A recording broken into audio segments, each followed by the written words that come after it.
எல்லோருக்கும் வணக்கம். Welcome to Fathima சமையல் விலாக்ஸ். எல்லாரும் எப்படி இருக்கீங்க? நலமா இருக்கீங்களா? எல்லோரும் நலமாக இருக்க எல்லாம் நல்ல இறைவனை வேண்டுகிறேன். இன்னைக்கு நம்ம வீடியோல பார்க்க போற ரெசிபி என்னன்னு பாத்தீங்கன்னாக்கா, பாஸ்மதி ரைஸ்ல ஒரு சூப்பரா ஒரு மட்டன் பிரியாணி தாங்க. ஒரு டிஃப்ரெண்ட் ஸ்டைல்ல நான் செய்ய போறேன், ஃபாத்திமா ஸ்டைல்ல. நீங்களும் அதே மாதிரி செய்யுங்க. இது வரைக்கும் என்னுடைய சேனலுக்கு சப்ஸ்கிரைப் பண்ணவங்களுக்கும் சப்ஸ்கிரைப் பண்ணாம இது வரைக்கும் பார்த்துட்டு இருக்கிறவங்களுக்கும் நெஞ்சார்ந்த நன்றிகள். உங்களுடைய சப்போர்ட்டை எனக்கு கொடுங்க. அப்பதான் நான் அடுத்தடுத்து வீடியோ போடுறதுக்கு எனக்கு ஒரு உற்சாகத்தையும் இன்ட்ரெஸ்டை கொடுக்கும். இப்போ வாங்க வீடியோக்குள்ள போலாம்.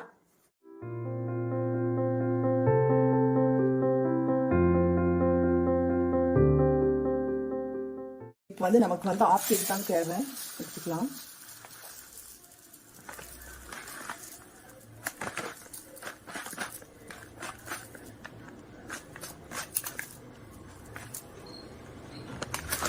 சரிங்க, கரெக்டாக ஆஃப் கேஜி இருக்குங்க. இது ஒரு அரை மணி நேரம் ஊற வச்சுக்கலாம் பவுலில் போட்டு. இப்போ பிரியாணி செய்யறதுக்கு தேவையான பொருள் என்னென்னு பார்க்கலாங்க. ஒரு ஆஃப் கேஜி மட்டன் வாஷ் பண்ணி வச்சுருக்கேங்க. இதை அப்படியே எடுத்து வச்சுருவோம். இது என்ன செய்கிறேன், இது பார்த்தீங்கன்னாக்கா இந்த மட்டனுக்கு இது ஒரு ஒரு ½ டீஸ்பூன் ஜிஞ்சர், அதாவது பூண்டு, இஞ்சி பூண்டு விழுது போட்டு நம்ம வேக வச்சுக்கலாம். 4-5 விசில் விட்டு எடுத்துக்கலாங்க குக்கரில். உப்பெல்லாம் போட வேண்டாம், சும்மா வேக வச்சா போதும். அடுத்தது பார்த்தீங்கன்னா நான் இண்டியா கேட்டோட பாஸ்மதி ரைஸ் தாங்க யூஸ் பண்ணுறேன். இது ஒரு ½ கேஜி. இது எடுத்து பவுலில் போட்டு நம்ம ஊற வச்சுக்குவோம். அது எவ்வளோ போடுறேன்னு காமிக்கிறேருங்க. வச்சுருக்கேன். அப்புறம் இது சோம்புங்க. ஒரு ஸ்பூன், குட்டி ஸ்பூனில் ஒரு ஸ்பூன், பேர் இதில் அரை ஸ்பூன். இதில் பார்த்தீங்கன்னா அந்த டீஸ்பூன் கணக்கில் பார்த்தீங்கன்னாக்கா அரை டீஸ்பூன். இது கொஞ்சமாக கல்பாசி, இது கூட போட்டுருவோம். ஏன்னா எனக்கு கொஞ்சம் நேரம் இல்லாததுனால நான் பவுடரே போட்டிருக்கேன். இதில் போட்டுடலாம். அப்புறம் இஞ்சி பூண்டு பேஸ்ட்டும் நான் இதுலயே போட்டுறேன். நான் இஞ்சி பூண்டு பேஸ்ட் பார்த்தீங்கன்னா என்னோட வீடியோவில் போட்டிருக்கேன். நான் என் மெஷர்மெண்ட்டோட போட்டிருக்கேன், நீங்கள் செக் பண்ணிக்கலாம். நான் 2 டீஸ்பூன் போடுறேங்க. ஆல்ரெடி அதில் ஒரு அரை ஸ்பூன் போட்டு வேக வச்சிருக்கோம். அதனால ஒரு 2 ஸ்பூன் ஃபுல்லாக போட்டுக்கோங்க. இதை அரைக்கிறதுக்கு இதை எடுத்து வச்சிடலாம். அடுத்தது பார்த்தீங்கன்னா உங்களுக்கு பட்டை கிராம்பு உடைய ஏலக்காய் அதனுடைய அளவு தெரியல அப்படின்னா இந்த அளவுக்கு எடுத்து வச்சுக்கோங்க அரைக்கிறதுக்கு. நான் எங்கிற பவுடர் இருந்தங்காட்டிக்கு நான் போட்டிருக்கேன். உங்களுக்கு அது மெஷர்மெண்ட் தெரியல அப்படின்னா நீங்கள் இந்த அளவுக்கு எடுத்துக்கலாம். 5 பட்டை, ஒரு 5-6 கிராம்பு. அரைக்கிறதுக்கு ஜாஸ்தி வேண்டாம். ஒரு 4 கிராம்பு போட்டால் போதுங்க. குட்டி குட்டி கிராம்பு ஒரு 4 போட்டுக்கோங்க. ஒரு 5 ஏலக்காய் போட்டுக்கோங்க. ஒரு 4 துண்டு பட்டை போட்டுக்கோங்க. ½ கேஜிக்குங்க இது அளவு. இதை இது கூடயே போட்டு அரைச்சிக்கலாம் இந்த பட்டையோடவே. நான் பவுடர் போட்டதுனால இது ஸ்கிப் பண்ணிக்கிறேன். அவ்வளோதான். அடுத்தது பார்த்தீங்கன்னா இன்னொரு பொருள் அரைக்கிறது காமிக்கிறேன். ஒரு 100 கிராம் சின்ன வெங்காயம் நான் திரும்ப உங்களுக்கு செய்முறை நான் பிரியாணி செய்யும்போது நான் சொல்கிற அளவு. இது ஒரு கொஞ்சம், ஒரு ரொம்ப கைப்பிடி அளவுக்கு வேண்டாங்க. சும்மா இப்படி எடுத்தாக்கா கொஞ்சம் அந்த அளவுக்கு புதினா. இது 2ஐயும் போட்டு ஒரு 70% பல்ஸ் பண்ணி எடுத்துக்க போறோம். அதையும் நான் உங்களுக்கு காமிக்கிறேன். எடுத்துட்டு காமிக்கிறேன் உங்களுக்கு அரைச்சிட்டு வந்துட்டு. நான் உங்கள்கிட்ட காமிச்சேன் இல்லைங்களா, அந்த பொடியெல்லாம் இதுல மிக்சியில போட்டு அரைக்க போறேன். பாருங்க, இது அரைச்சாச்சு. இந்த மசாலா அது கூட அரைச்சாச்சு. அடுத்தது சின்ன வெங்காயம் போட்டுக்கலாங்க. சின்ன வெங்காயமும் மல்லி புதினா, வேற ஒன்றும் போடலைங்க. அவ்வளோதான். ஏன்னா எப்பவும் போல பிரியாணி இல்லைங்க, இது ஒரு டிஃப்ரெண்டாக நான் பண்ணுறேன். ஏன்னா ஒரே டேஸ்ட்ல இருந்தால் நல்லா இருக்காதுங்கிறதுக்காக நான் ஒரு டிஃப்ரெண்டாக இன்னைக்கு பாஸ்மதி ரைஸில் செய்கிறேன். பல்ஸ் மோட்ல ஃபர்ஸ்ட் போட்டுக்கலாம்.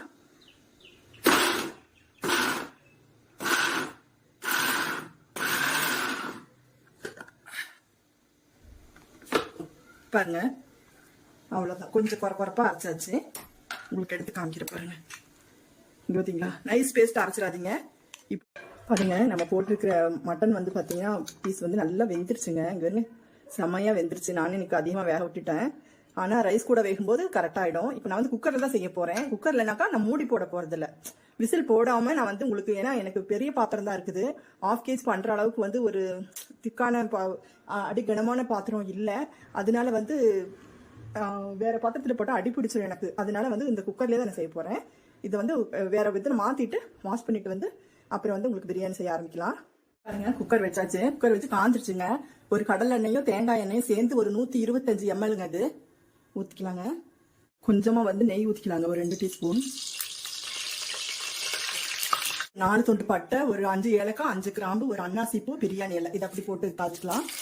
புரிஞ்சிருச்சுங்க. கட் பண்ணி வச்ச பெரிய வெங்காயம் ஒரு 2, இது கிட்டத்தட்ட 1/4 கிலோ இருக்குங்க. இந்த சைஸுக்கு எடுத்துருக்கேன், இந்த சைஸ்க்கு எடுத்துருக்கேன். பிரியாணிக்குன்னு பார்த்தீங்கன்னா ரொம்ப இம்பார்ட்டன்ட் இந்த வெங்காயம் வதக்குறது தாங்க.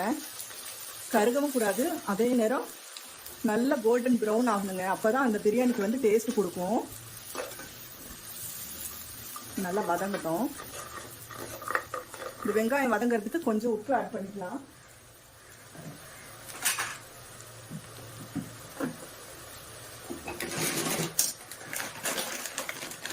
பாருங்க, கொஞ்சம் உப்பு ஆட் பண்ணிக்கலாம்.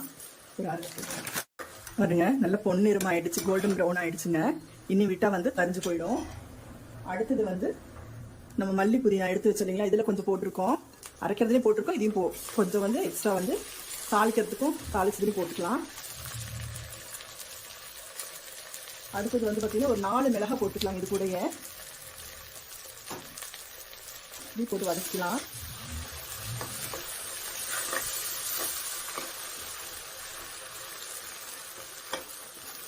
ஏன்னா 1/2 கிலோ அரிசிக்கும் போது 1/2 கிலோ அரிசி 1/2 கிலோ மட்டன் அப்படிங்கும்போது எனக்கு வந்து இது வந்து போதுமான அளவு. அடுத்தது பிரியாணி மசாலா சொன்னேன் இல்லைங்களா, நம்ம அரைச்சோம் இல்லையா, அதை போட்டுக்கலாம்.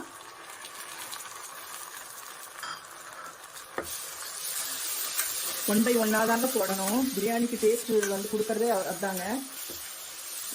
எல்லாம் கொஞ்சம் கொஞ்சம் வதங்கின பின்னாடி தான் ஒவ்வொரு இதாக போடணும்.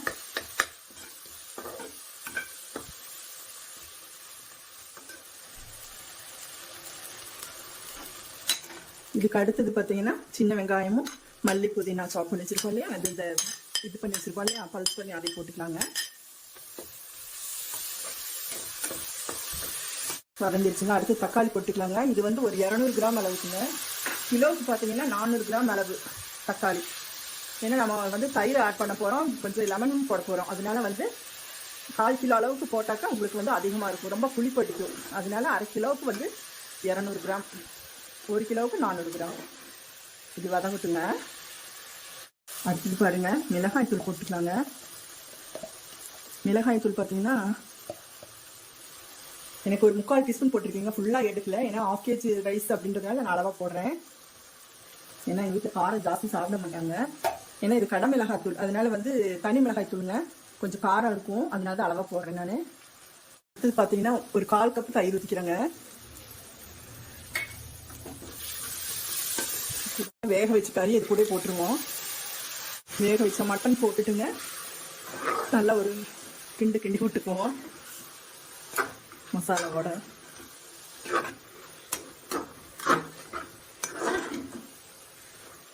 ஆல்ரெடி கொஞ்சம் உப்பு போட்டிருக்கோம். நம்ம ரைஸ் போட்டுட்டு திரும்ப ஒருக்கா நம்ம வந்து கொஞ்சம் உப்பு போட்டு நம்ம செக் பண்ணிக்க போகிறோம்.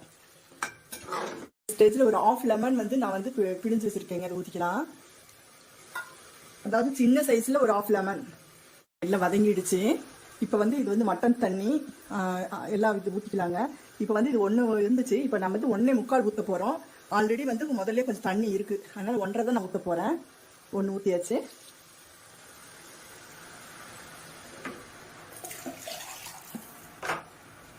இது மட்டன் தண்ணிங்க, பாருங்கள் 1.5 இருக்குது, ஊற்றிக்கலாம். 1க்கு 1.25 கணக்கு இந்த ரைஸ்க்கு. ஏன்னா ஏற்கனவே கொஞ்சம் நம்ம மட்டனில் தண்ணி இருந்துச்சு, மறுபடியும் வந்து எக்ஸ்ட்ரா எடுத்து வச்ச தண்ணி எல்லாம் சேர்த்து தான் மட்டன் தண்ணி தாங்க அத்தனையுமே. அதனால 1க்கு 1.25 கணக்கு. அவ்வளோதான். ஒரு மூடி போட்டு கொதி வரப்போ அப்புறம் அரிசி போட்டுக்கலாம். கொதி வந்துருச்சுங்க, நம்ம அரிசி போட்டுக்குவோம். ஆல்ரெடி வந்து நான் வந்து ரைஸை வந்து நான் வந்து ஃபில்டர் பண்ணி தாங்க வச்சுருக்கேன். ஏன்னா அரிசி தண்ணியோட வந்து நம்ம போடும்போது குழஞ்சி போயிடும். இது நான் வந்து டைரெக்டாக தான் செய்ய போகிறேன். ஒருத்தர் வடித்து செய்வாங்க, எனக்கு அது பிடிக்காது அப்படிங்கிறதுக்காக நான் இப்படி தான் செய்கிறேன். வடி பிரியாணிங்கிறது அது தனிங்க, அதனுடைய மெத்தடே வேறு. இதே மாதிரி தான் ஆனால் வடித்து செய்வாங்க. இந்த ஸ்டேஜில் உப்பு போட்டுக்கலாம் கொஞ்சம். ஆல்ரெடி உப்பு போட்டிருக்கிறோம், கொஞ்சம் போட்டுக்கலாம்.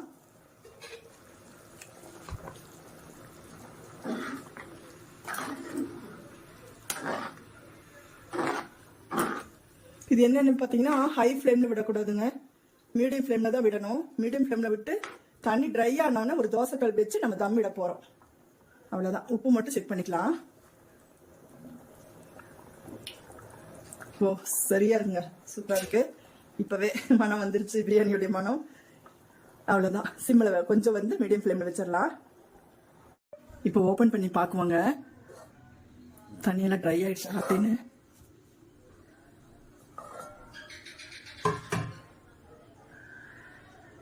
பாருங்க, இப்போ தண்ணியெல்லாம் வத்திடுச்சு. தண்ணியெல்லாம் வத்திடுச்சு. ஒரு 3/4 பதம் ரைஸ் குக் ஆயிருச்சு. நம்ம இப்போ தோசைக்கல்ல வச்சு நம்ம இதுக்கு ஒரு தம் கொடுத்துக்குவோம். 3/4 வாசி ஆயிடுச்சு. தோசைக்கல்ல ஹீட் பண்ணிட்டு ஒரு 10-15 நிமிஷம் அப்படியே இருக்கட்டுங்க. இது அப்படியே பிளேட் போட்டு மூடிடுவோம். பாருங்க, ஒன்று சொல்ல மறந்துட்டேன். இப்போ இதுக்கு மேலே உங்களுக்கு நெய் தேவைப்பட்டா விட்டுக்கலாம், அப்படி இல்லாட்டி ஸ்கிப் பண்ணிக்கலாம். ஆல்ரெடி நம்ம 2 ஸ்பூன் நெய் போட்டிருக்கோம். நம்ம வேணும்னா கொஞ்சம் விட்டுக்குவோம் நெய்யே. பாருங்க, இப்போ அதே ஒரு 2 டீஸ்பூன் நெய் போட்டுக்கலாங்க.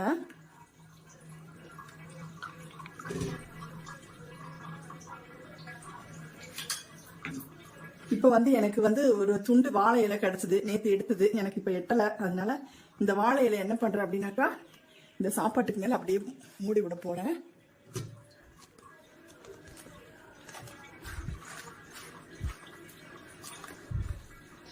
அப்படியே மூடி விட்டு இப்படி போட்டுக்கலாம். அப்படி போட்டுக்கலாம். அப்படியே தம்மாட்டுங்க. ஒரு 10-15 நிமிஷம் அப்படியே இருக்கட்டுங்க. இப்போ ஓப்பன் பண்ணி பார்க்கலாங்க எப்படி இருக்குன்னு. சூடாக இருக்கு.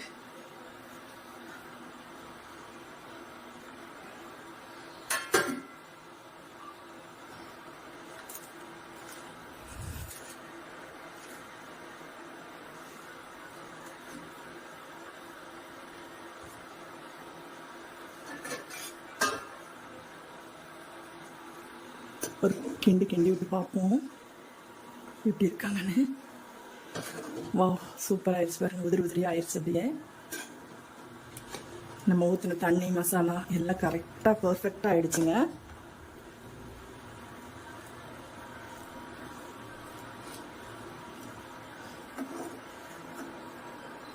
சூப்பராக வந்துருச்சுங்க. இனி அடுத்தது இலையில போட்டு பரிமாற வேண்டியதுதான். பாருங்க, செம்ம டேஸ்டியாக ஒரு அல்டிமேட்டாக ஒரு பாசந்த ரைஸ் மட்டன் பிரியாணி ரெடி ஆயிடுச்சுங்க. எவ்வளோ பொலன்னு இருக்குது பார்த்தீங்களா? பாருங்கள், இந்த மாதிரி மட்டன்னா நல்லா வெந்து எவ்வளோ சாஃப்டாக இருக்குது பாருங்கள். சூப்பராக இருக்குது. அது கூட எக்கு, தயிர் பச்சடி, ஸ்வீட் இதோட தான் சாப்பிட போகிறோம். எவ்வளோ டேஸ்ட்டாக இருக்குது பார்த்தீங்களா? டேஸ்ட்டை நம்ம பண்ணலை, எப்படி இருக்குது நானே பார்த்து சொல்கிறேன். என்னோட பிரியாணி செஞ்சு நானே சாப்பிட்டு பார்க்குறேன். ஏன்னா ஆல்ரெடி உப்புவெல்லாம் காரமெல்லாம் பார்த்துட்டு என் பொண்ணு வீட்டுக்கு ஃபஸ்ட்டு போயாச்சு சாப்பாடு. இப்போ நான் சாப்பிட போகிறேன். எப்படி இருக்குன்னு பார்க்கலாம்.